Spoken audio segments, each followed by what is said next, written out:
Now for part 2 of setting a hive trap, I have placed this in the tree, and this is the 7-frame nook from before.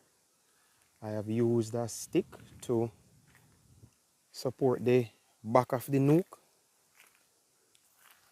to ensure that when the bees do swarm, they can go inside this box here I have placed in this logwood tree.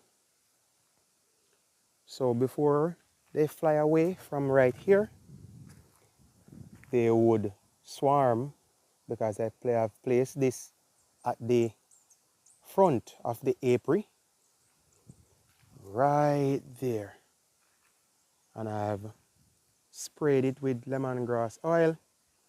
So stay tuned and subscribe for part 3.